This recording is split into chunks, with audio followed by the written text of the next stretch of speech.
Amén. Muy bien. Bueno, comencemos aquí. Ha sido muy interesante intentar preparar esta sesión, particularmente porque como acaban de escuchar, tengo un libro que saldrá sobre este tema. Así que tratar de abordar esto en una sola sesión ha sido un desafío. Muy bien. Pero necesitamos tratar esta cuestión de la justicia social y la justicia bíblica, y realmente este concepto que se ha vuelto tan común y familiar entre nosotros, pero que aún a menudo no se entiende muy bien. El economista ganador del Premio Nobel, Friedrich Hayek, dijo una vez: "He llegado a sentir fuertemente que el mayor servicio que todavía puedo rendir a mis semejantes sería hacer que los oradores y escritores entre ellos se sintieran completamente avergonzados de emplear alguna vez el término justicia social. Y no podría estar más de acuerdo con ese sentimiento. Creo que es un término que debemos evitar en todos los grados posibles. Y pienso que es un término que no comprendemos. Uno de mis personajes favoritos de películas de todos los tiempos es Íñigo Montoya. Y si no sabes quién es, tal vez necesites reevaluar tu fe y ver The Princess Bride. Pero Íñigo Montoya tiene esta línea famosa: "Sigues usando esa palabra. No creo que signifique lo que crees que significa". Y creo que para muchos cristianos eso es cierto cuando se trata de la idea de justicia social. Seguimos usando esa palabra, pero no creo que signifique lo que creemos que significa. Y la mayoría de las personas que la usan tienen buenas intenciones. Pero necesitamos entender que el término justicia social, el concepto de justicia social, es un concepto que tiene un significado muy específico y bien definido. Mi deseo e intención aquí no es construir un hombre de paja y decir, ya saben, esto es lo que significa la justicia social, e imponer mi propio significado. No, lo que pretendo hacer es permitir que aquellos que han definido este término lo hagan por sí mismos. Así que cuando hablo de justicia social, no estoy hablando de una versión de ella que estoy presentando. No estoy hablando de una versión que quiero definir de la manera más negativa posible. Quiero que entendamos este término y este concepto desde la perspectiva de aquellos que lo han desarrollado y que han escrito miles y miles de páginas, artículos y libros sobre el tema. Es un concepto bien definido. ¿Y por qué importa el significado de esto? Importa porque Dios exige justicia, e importa porque la injusticia es pecado. Y si la justicia social es verdaderamente justicia, entonces todo lo que no se alinea con ella es pecado. Y es por eso que el término es increíblemente problemático. Y es por eso que muchos de nosotros caemos presa de él. Porque sabemos que Dios exige justicia. Amén. Miqueas capítulo 6, versículos del 1 al 8. Escucha lo que dice el Señor. Levántate, presenta tu caso ante las montañas, y deja que las colinas oigan tu voz. Escuchen, montañas, el pleito del Señor, y ustedes, cimientos duraderos de la tierra. Porque el Señor tiene un pleito contra su pueblo, y contendrá con Israel. Oh pueblo mío, ¿qué te he hecho? ¿Cómo te he cansado? Respóndeme. Porque yo te saqué de la tierra de Egipto, y te redimí de la casa de esclavitud, y puse ante ti a Moisés, Aarón y Miriam. Oh pueblo mío, recuerda lo que tramó Balac, rey de Moab, y lo que respondió Balaam, hijo de Beor, y lo que sucedió desde Sittim hasta Gilgal, que significa. Y la mayoría de las personas que la usan tienen buenas intenciones. Pero necesitamos entender que el término justicia social, el concepto de justicia social, es un concepto que tiene un significado muy específico y bien definido. Mi intención aquí no es crear un hombre de paja y decir, esto es lo que significa la justicia social, y verter mi propio significado en ello. No, lo que pretendo hacer es permitir que aquellos que han definido este término lo hagan por sí mismos.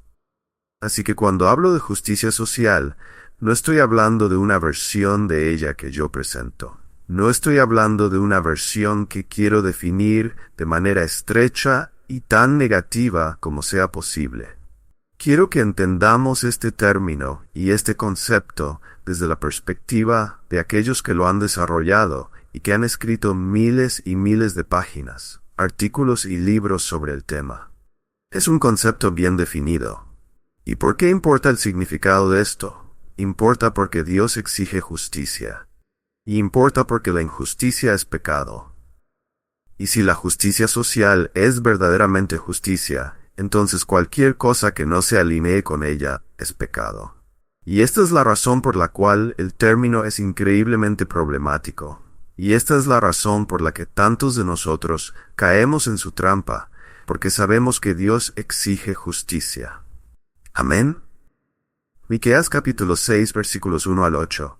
Oíd lo que dice el Señor, levántate, presenta tu caso ante los montes, y que las colinas escuchen tu voz. Escuchad montes el pleito del Señor, y vosotros firmes fundamentos de la tierra, porque el Señor tiene un pleito contra su pueblo, y disputará con Israel.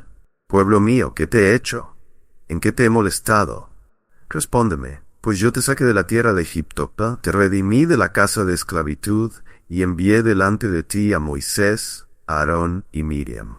Pueblo mío, recuerda lo que tramó Balac, rey de Moab, y cómo respondió Balaam, hijo de Beor, y lo que pasó desde Sittim hasta Gilgal, para que conozcas los justos actos del Señor. ¿Con qué me presentaré ante el Señor, y me inclinaré ante el Dios Altísimo? ¿Me presentaré con holocaustos, con becerros de un año? ¿Se agradará el Señor de millares de carneros, de miríadas de arroyos de aceite? ¿Daré mi primogénito por mi transgresión, el fruto de mi vientre por el pecado de mi alma? Él te ha declarado, oh hombre, lo que es bueno. ¿Y qué pide el Señor de ti, sino hacer justicia, amar misericordia y humillarte ante tu Dios? La justicia no es opcional. Dios exige justicia de su pueblo, y por lo tanto es imperativo que entendamos qué es la justicia, porque la injusticia es pecado. Amén. Así que es imperativo que seamos claros sobre esto, y por eso, cuando la gente lanza esta terminología e ideología de justicia social, es importante que entendamos qué es. Porque si la justicia social es justicia y la injusticia es pecado, entonces debemos estar en el negocio de la justicia social. Pero, ¿qué significa la justicia social? Kevin DeYoung escribió, la justicia social es un término nebuloso, irrefutable para algunos y que suscita sospechas en otros. Y entiendo lo que quiere decir en términos de cómo usamos el término en el lenguaje común. Sin embargo, como he dicho antes, el concepto de justicia social es muy claro y completamente inequívoco. Sabemos exactamente lo que significa.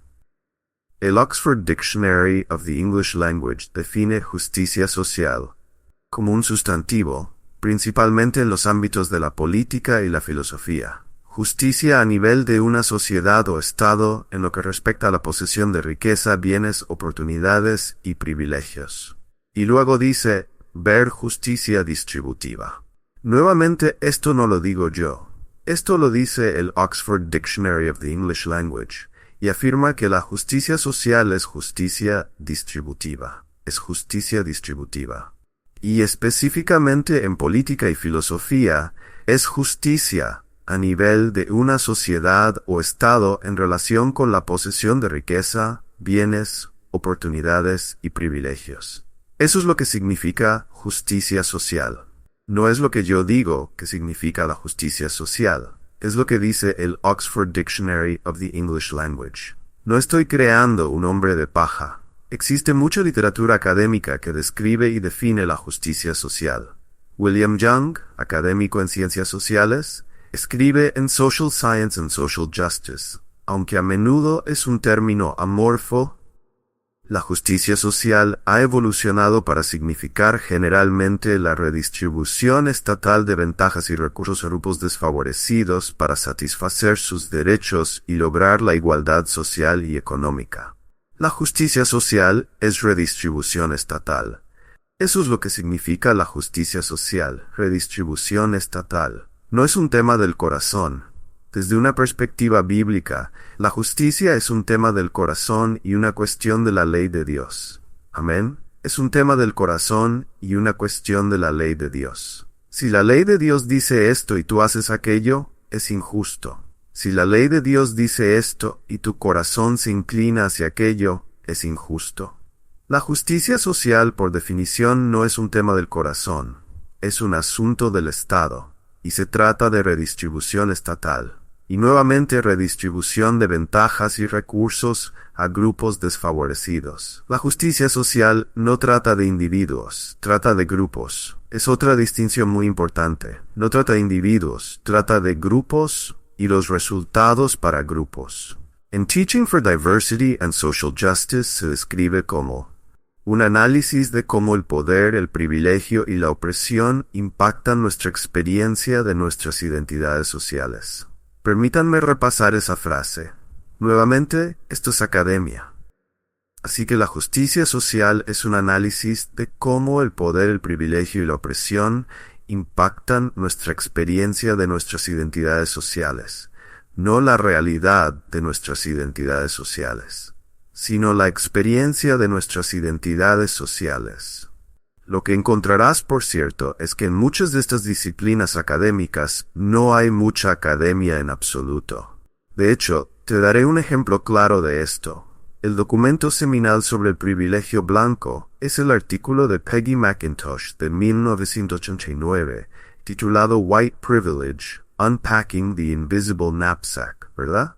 La idea fue planteada mucho antes de McIntosh, pero ese es el artículo al que todos recurren cuando hablan sobre el concepto de privilegio blanco. No hay una sola nota al pie en su artículo.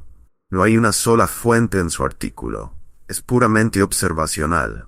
Eso es todo, y es la base para la comprensión académica actual del concepto de privilegio blanco. Nuevamente es un análisis de cómo el poder, el privilegio y la opresión impactan nuestra experiencia de nuestras identidades sociales. La participación plena e igualitaria de todos los grupos en una sociedad que se forma mutuamente para satisfacer sus necesidades. ¿Para satisfacer las necesidades de quién? De los grupos. La justicia social incluye una visión de una sociedad en la que la distribución de los recursos es equitativa. Ahora, hay una diferencia entre igualdad y equidad.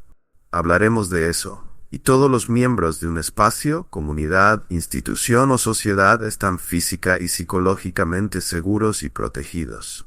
Nuevamente, estas son fuentes académicas. ¿Entendido?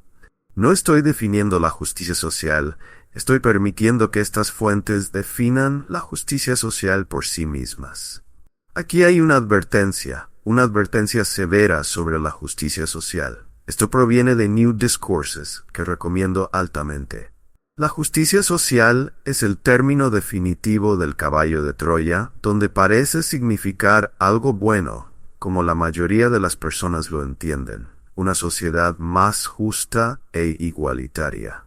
Pero en realidad significa algo más. Ese algo más es muy específico, y la mayoría de las personas, si supieran con lo que se están encontrando, probablemente no lo aceptarían. La idea anunciada por la frase justicia social no coincide con la ideología y cosmovisión que lleva el mismo nombre aparentemente idéntico. Continúa. La justicia social significa algo más específico. Significa justicia social crítica. Y creo que les mencioné ayer sobre ese término, justicia social crítica. Y este término no solo es utilizado por los opositores de la justicia social. Robin DiAngelo, si sabes algo sobre justicia social, conoces ese nombre. Robin DiAngelo, más famosa por su libro White Fragility, pero también por su libro con Özlem Sansoy, titulado Is Everyone Really Equal?, que se usa en muchas escuelas de educación. Ellos dejan claro que se refieren a la justicia social crítica, y utilizan ese término porque quieren conectar su comprensión con la teoría crítica de la raza y la interseccionalidad. Así que usan el término justicia social crítica para dejar claro que se refieren a la justicia social tal como está relacionada con la literatura, la larga tradición académica sobre la justicia social. Esto es, de hecho, una ideología que persigue de manera muy agresiva la instalación y aplicación social, cultural, institucional y política de una comprensión muy específica y radical de la justicia social, derivada de varias teorías críticas, y sus análisis específicos de las dinámicas socialmente construidas de los sistemas de poder. Como tal, no necesariamente buscan lograr la justicia social en el sentido amplio o en el sentido que muchas personas asumirían del término. En su lugar, buscan empoderar e imponer su cosmovisión particular que gira en torno a una interpretación estrecha y autoritaria del concepto. Sigues usando esa palabra. No creo que signifique lo que crees que significa. Y es por eso que Hayek dice que desearía poder usar todas sus energías y esfuerzos para hacer que los escritores y oradores bajo su influencia se sientan avergonzados de usar el término justicia social. Muy bien. ¿Qué hay sobre la misión de la justicia social? Parte de entender la diferencia entre la justicia en general y la justicia social, este concepto de justicia social, es entender cuál es la misión de la justicia social. Porque nuestra misión de justicia como cristianos, por ejemplo, si seguimos lo que la Biblia nos exige en justicia, ¿cuál es nuestra misión? Nuestra misión es alinearnos con la ley de Dios. Amén. Esa es nuestra misión en la justicia. Asegurarnos de que las cosas se alineen con lo que dice el Señor. Esa no es la misión de la justicia social. De hecho, para entender la misión de la justicia social, tienes que entender un par de conceptos. Y cuando entiendes estos conceptos, cuando entiendes que están hablando de teoría crítica de la raza e interseccionalidad, y cuando entiendes las raíces de estos conceptos, entonces descubres algo muy interesante en relación con la justicia bíblica, y cómo la justicia social es inherentemente incompatible con la justicia bíblica. Por ejemplo, la idea de justicia social crítica, la idea de la teoría crítica de la raza y la interseccionalidad. Estos términos son parte de una línea muy larga de ideas e ideologías. Volvamos por ejemplo a Karl Marx y el concepto marxista de la teoría del conflicto. Y la teoría del conflicto, para Marx, básicamente era su forma de explicar la sociología y las relaciones entre las personas. Marx realmente veía, en el fondo, que la raíz de las relaciones entre las personas era un conflicto sobre recursos limitados. Así que toda la idea de la burguesía y el proletariado, toda la idea de los que tienen y los que no tienen, toda la idea del marxismo frente al capitalismo, está enraizada y fundamentada en la teoría del conflicto. Más tarde, la Escuela de Frankfurt desarrolló esta idea y llegamos a la teoría crítica, que nuevamente el componente crítico de la justicia social crítica nos llega a través de un hombre llamado Antonio Gramsci. Gramsci fue un marxista italiano. Gramsci forma parte de un puente. Gramsci observa, por ejemplo, que el marxismo se suponía que se iba a extender a través de la reacción, ¿verdad? Se suponía que la revolución llegaría. Vemos la revolución bolchevique, pero no vemos revoluciones después de eso. No vemos al proletariado levantándose en todo el mundo para derrocar el capitalismo. ¿Qué está mal? Entonces, Gramsci, este marxista italiano que está encarcelado, en sus cuadernos de prisión reflexiona sobre esta idea. Obviamente, hay algo que impide que las personas vean lo malvado que es el capitalismo, y por eso no están derrocándolo. Gramsci desarrolla esta idea de la hegemonía. La hegemonía es este concepto de que hay un grupo dominante en una cultura y sociedad y que establecen las reglas del juego. Establecen estas reglas para beneficiarse a sí mismos y a los que son como ellos, oprimiendo a todos los demás grupos. Esta estructura de poder, esta lucha de poder entre opresores y oprimidos, está basada en los grupos a los que perteneces. Vemos esta idea manifestándose realmente en la teoría crítica a través de la Escuela de Frankfurt y eventualmente en instituciones y estudios.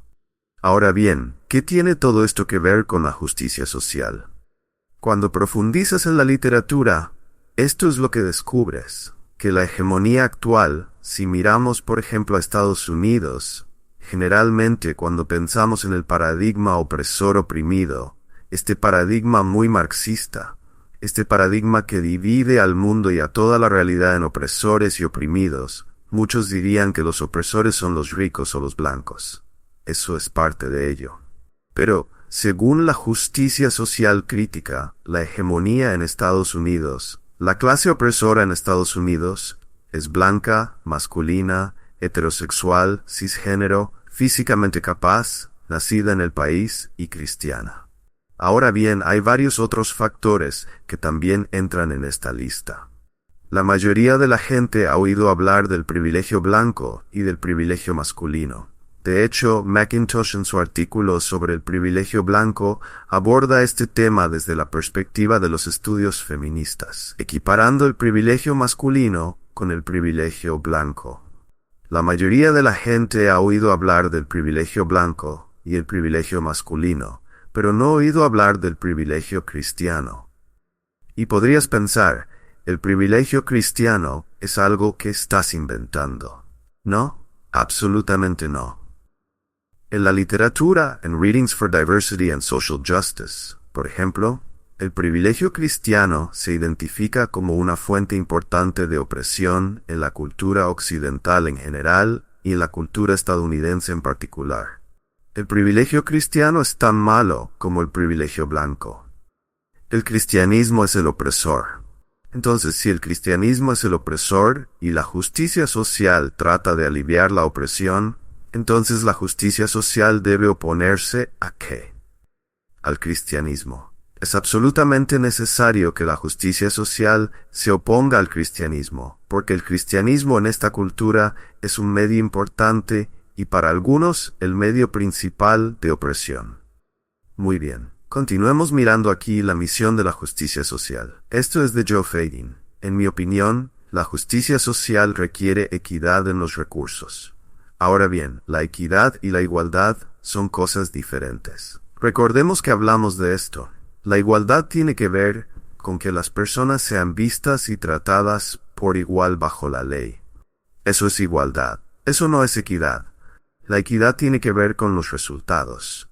La equidad trata sobre los resultados. La igualdad dice que independientemente de quién seas, de dónde vengas, del color de tu piel o de cualquiera de esas cosas, eres tratado igual bajo la ley y se te brindan las mismas oportunidades. Eso es igualdad. La justicia social no trata sobre la igualdad, trata sobre la equidad.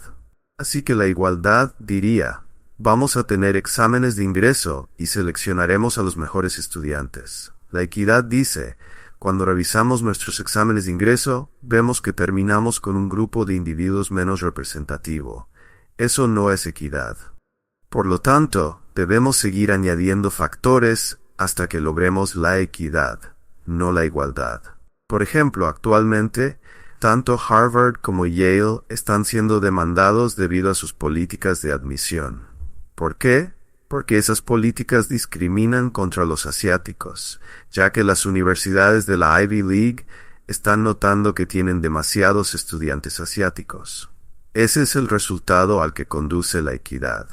En mi opinión, la justicia social requiere equidad en los recursos, justicia y respeto por la diversidad, así como la erradicación de las formas existentes de opresión social. Por cierto, el cristianismo es una forma existente de opresión social. La justicia social implica una redistribución de los recursos de aquellos que los han obtenido injustamente hacia aquellos que los merecen con justicia. También significa crear y asegurar procesos de participación verdaderamente democrática en la toma de decisiones. Parece claro que solo una redistribución decisiva de los recursos y del poder de decisión puede garantizar la justicia social y una democracia auténtica. Sigues usando esa palabra. No creo que signifique lo que crees que significa. Entonces, ¿cuál es esta misión? Primero, identificar a los grupos desfavorecidos. Hay una trinidad sagrada en la justicia social: diversidad, equidad, inclusión. Es la trinidad sagrada de la justicia social. La diversidad tiene que ver con identificar estos grupos dispares que continúan multiplicándose. Y tiene sentido que estos grupos se multipliquen, especialmente cuando hay ventajas que ganar al pertenecer a estos grupos particulares. La equidad, ya hemos hablado de ella, tiene que ver con los resultados. Y luego la inclusión es la forma en que buscamos incluir a todos los grupos diversos en cualquier cosa que estemos haciendo. Así que primero, identificación de los grupos desfavorecidos. Y por cierto, si el blanco, hombre, heterosexual, cisgénero, físicamente capaz, nacido en el país y cristiano, y otros atributos similares, son los opresores. ¿Quiénes son los oprimidos? Si ser blanco es ser opresor, ser no blanco es ser oprimido. Si ser hombre es ser opresor, ser no hombre es ser oprimido. Si ser heterosexual es ser opresor, ser no heterosexual es ser oprimido. Si ser cisgénero es ser opresor, ser no cisgénero es ser oprimido. ¿Me sigues? Y así sucesivamente. Entonces lo que hace la diversidad es identificar tantos de estos grupos como sea posible y decir, nuestro objetivo es incluir a la mayor cantidad de estos grupos que podamos. Por cierto, aquí es donde entra la interseccionalidad, porque la interseccionalidad realmente trata de la idea de que se multiplica la opresión en la medida en que perteneces a múltiples grupos oprimidos. Así que si un hombre negro está oprimido, una mujer negra está doblemente oprimida, porque tiene dos intersecciones de opresión. Si además es una mujer negra transgénero, añade una tercera intersección de opresión. Si es una mujer negra transgénero y con discapacidad, ¿lo ves? Aquí es donde entra la interseccionalidad. Lo interesante de la interseccionalidad es que es de gran beneficio para aquellos que persiguen la Trinidad Sagrada de la diversidad, equidad e inclusión. ¿Y aquí por qué? En lugar de tratar de encontrar un miembro de 10, 15 o 20 grupos, puedo cubrir múltiples puntos de una sola vez al incluir a alguien que pertenezca a varios grupos. Entonces, primero identificamos estos grupos desfavorecidos. En segundo lugar, evaluamos los resultados grupales. En tercer lugar, asignamos culpa por los resultados dispares. Si vemos resultados dispares, debemos asignar culpa. Y finalmente, redistribuimos poder y recursos para remediar esos agravios. Esa es la misión de la justicia social. Esa no es la misión de la justicia bíblica. Es antitética a la misión de la justicia bíblica. ¿Cuáles son los principales problemas de justicia social? Les daré algunos ejemplos aquí. Social Work Today publicó un artículo hace varios años identificando los principales problemas de justicia social. Número 1, celebrar la diversidad. Número 2, el bienestar infantil. Número 3, la reforma del sistema de salud. Número 4, la pobreza y la injusticia económica. Y número 5, la vivienda asequible. Esos fueron los 5 principales problemas. La Universidad de Maryville tenía su propia lista. Número 1, el cambio climático o justicia climática. ¿Lo han notado? Antes era el calentamiento global. Ahora no es calentamiento global, es cambio climático. Y ahora hemos pasado de calentamiento global a cambio climático y ahora a justicia climática. La justicia climática es una forma de justicia social. La justicia social tiene que ver con la redistribución. ¿Qué tiene que ver la justicia climática? Redistribución a nivel global. Así que, número 1, justicia climática. Número 2, equidad racial. Equidad racial, no igualdad racial. La equidad tiene que ver con los resultados. Número 3, los derechos LGBTQ+. Y número 4, la atención médica asequible. Vemos la atención médica asequible nuevamente. La Universidad de Yeshiva tiene su propia lista. Número 1, justicia. Número 2, atención médica. Número 3, crisis de refugiados. Número 4, justicia racial. Número 5, brechas de ingresos. Número 6, violencia con armas de fuego.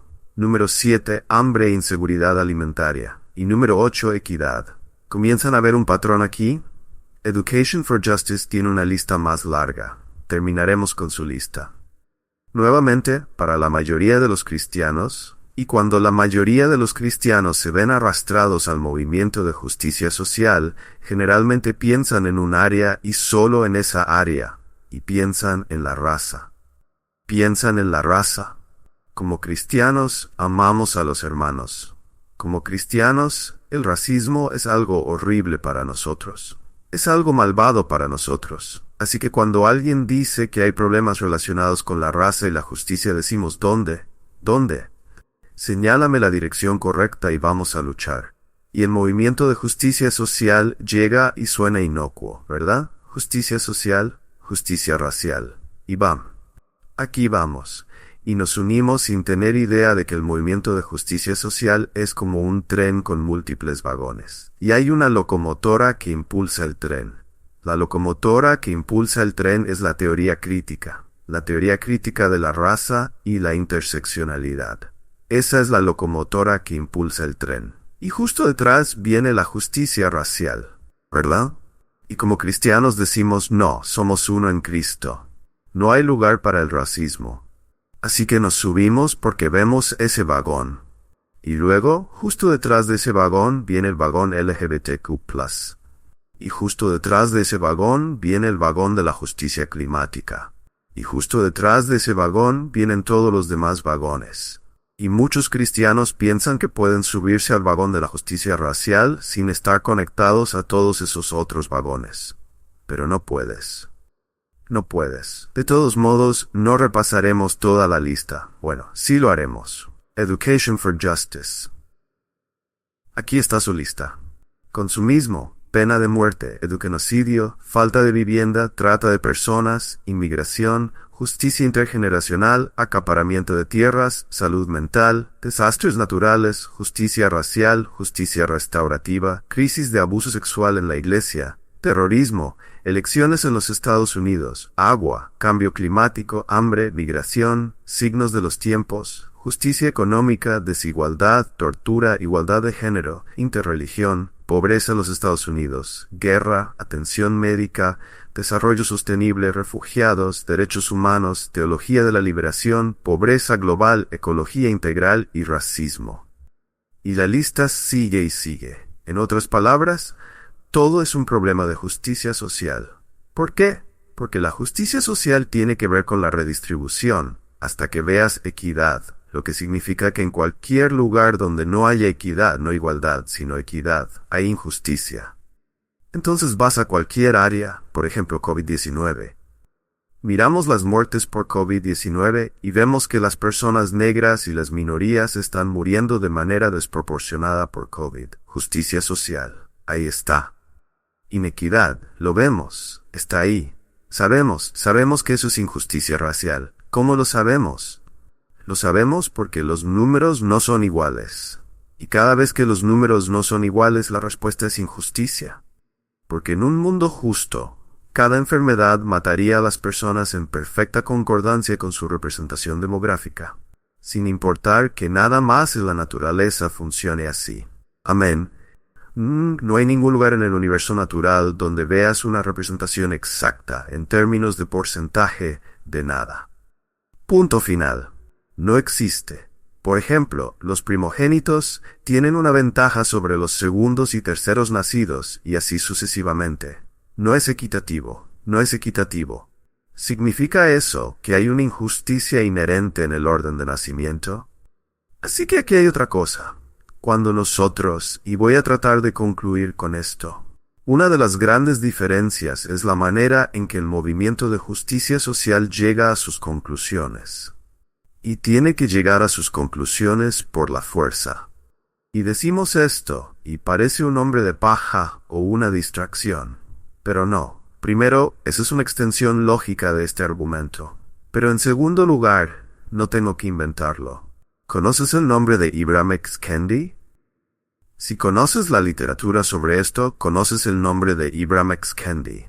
Si no conoces su nombre, probablemente conozcas el título de su libro, How to be an Anti-Racist. Ahora, su libro How to be an Anti-Racist se está utilizando en agencias gubernamentales, universidades, empresas de la lista Fortune 500. Probablemente los dos libros más populares que se están utilizando para entrenamientos de diversidad son White Fragility de Robin DiAngelo y How to be an Anti-Racist de Ibram X. Kendi. Si no conoces su nombre ni su libro, sin duda conoces sus ideas, porque están en todas partes. De hecho, están más que en todas partes. Están en todas partes. Hay organizaciones cristianas y ministerios cristianos ahora que están utilizando el libro de Ibram X. Kendi, How to be an Anti-Racist. Es pura teoría crítica de la raza. Es teoría crítica de la raza e interseccionalidad llevada al extremo. Es antitética al pensamiento, la teología y la ideología bíblica, y se está utilizando en iglesias de todo el país y en ministerios en todo el país en entrenamientos de diversidad. Ibram X. Kendi propuso una enmienda a la Constitución, una enmienda antirracista a la Constitución. Escuchen. Este es nuevamente, recuerden, este es el hombre que, por cierto, cobra entre $20,000 y $40,000 por hora por sus presentaciones. De $20 a $40,000 por hora. Las empresas de la lista Fortune 500 se están peleando por contratar a este hombre para que les hable sobre entrenamiento en diversidad. Y esta es su propuesta, para arreglar el pecado original del racismo.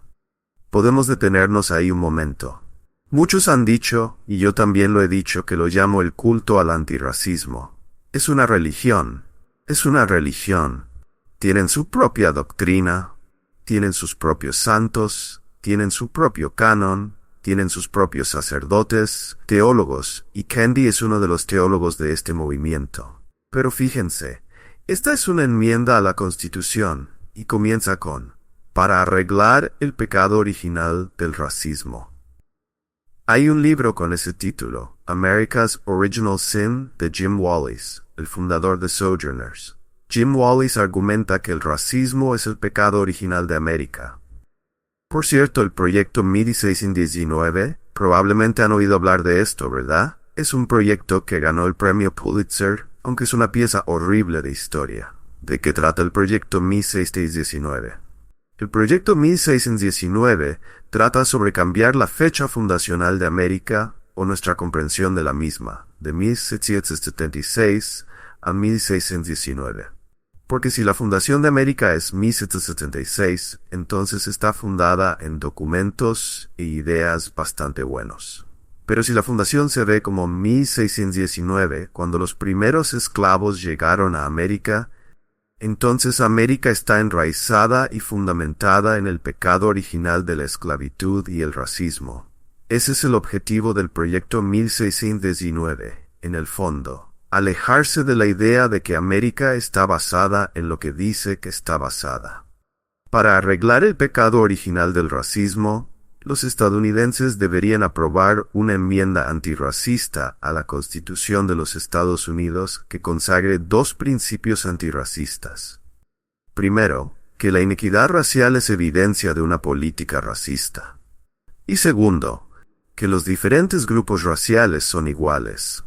La enmienda haría inconstitucional la inequidad racial por encima de cierto umbral. Sería inconstitucional tener inequidad racial. Y nuevamente, la equidad tiene que ver con los resultados. Si tienes resultados que son desiguales por encima de un umbral específico, sería inconstitucional, así como las ideas racistas por parte de funcionarios públicos, con ideas racistas y funcionarios públicos claramente definidos. Establecería y financiaría de manera permanente el Departamento de Antirracismo, DOA por sus siglas en inglés, compuesto por expertos formalmente capacitados en racismo y sin nombramientos políticos. ¿Quién quiere adivinar quién capacitará formalmente a estos expertos? El DOA sería responsable de preaprobar todas las políticas públicas locales, estatales y federales para garantizar que no generen inequidad, monitorear esas políticas, investigar políticas privadas racistas cuando surjan inequidades raciales y supervisar a los funcionarios públicos para detectar expresiones de ideas racistas. El DOA estaría facultado con herramientas disciplinarias para usarlas contra legisladores y funcionarios públicos que no cambien voluntariamente sus políticas e ideas racistas. Esto no tiene nada que ver con el corazón. Tiene todo que ver con la política y el poder. Esto es antitético a la justicia bíblica en todos los sentidos imaginables. Y aquí hay algo que necesitan saber. Nuevamente, vuelvo a lo que dije antes. La Iglesia tiene un gran blanco en la mira. Como la fuente de estas inequidades, como la raíz de estas inequidades. Escuchen esto de Milton Friedman, otro economista. Una sociedad que pone la igualdad, en el sentido de igualdad de resultados, por delante de la libertad terminará sin igualdad ni libertad. El uso de la fuerza para lograr la igualdad destruirá la libertad. Y la fuerza introducida con buenos propósitos terminará en manos de personas que la usarán para promover sus propios intereses. Esto no es como nosotros, en el cuerpo de Cristo funcionamos. No se trata de ganar poder político para obligar a las personas a hacer justicia. Se trata de la proclamación del Evangelio, reconociendo que la verdadera justicia debe y solo puede venir de corazones transformados a través de la persona y obra de Jesucristo. Nuestro mayor deseo político es la libertad para proclamar el Evangelio en el mercado de las ideas. Amén. Pero adivinen qué, la justicia social crítica, en última instancia, no tolerará la proclamación del Evangelio en el mercado de las ideas, porque es una fuente y un medio de opresión. Sigues usando esa palabra. No creo que signifique lo que crees que significa. Debemos perseguir la justicia. La injusticia es pecado. Y lo que he descubierto es que la diferencia entre la justicia social y la justicia bíblica, hemos estado abordándola de la manera incorrecta. Hemos estado tratando de analizarla diciendo, aquí está lo que la Biblia diría que es necesario para hacer justicia aquí. Y esto es lo que la justicia social diría. Y lo que he descubierto es que la diferencia no está en nuestra aplicación de la justicia. Hay diferencias allí, pero la diferencia está en cómo definimos la injusticia. La Biblia definiría la injusticia como aquello que no cumple, no se conforma o no se eleva al nivel de la ley de Dios. Así es como la Biblia definiría la injusticia. En mi relación con otro, en mi relación con el Estado, en mi relación con mi familia, la injusticia se reduce a la ley de Dios. Y si me estoy sometiendo o no a la ley de Dios en esta circunstancia. Esa no es la forma en que la justicia social define la injusticia. La justicia social define la injusticia como cualquier cosa que produzca o permita un resultado inequitativo. Así que, por ejemplo, la parábola de los talentos sería injusticia. De hecho, Dios sería injusto porque hay cosas que Él no ha hecho de manera equitativa. Me bendijo con más melanina que a la mayoría. Eso no es equitativo. ¿Eres más alto que la mayoría de las personas? Inequitativo. ¿Más inteligente? Inequitativo. ¿Ves lo que quiero decir? El mundo, tal como Dios lo diseñó, no calificaría como socialmente justo porque está lleno de inequidad. ¿Queremos que todos tengan la misma estatura? ¿Queremos que todos tengan la misma cantidad de melanina? ¿El mismo nivel de inteligencia? ¿El mismo tipo de inteligencia? ¿Queremos eso? No. Pero eso, en el fondo, es lo que persigue la justicia social crítica a través de la diversidad, la equidad y la inclusión. No, queremos justicia. Pero lo que queremos decir con eso es, venga tu reino, hágase tu voluntad, en la tierra como en el cielo. Esa es la justicia que queremos. Oremos. Padre, te agradecemos nuevamente por este tiempo que nos has dado, por estos momentos que nos has concedido, por esta oportunidad de reflexionar sobre estos temas. Concédenos, por tu gracia, que seamos buenos administradores de lo que nos has dado, para que podamos honrar a Cristo, en cuyo nombre oramos. Amén.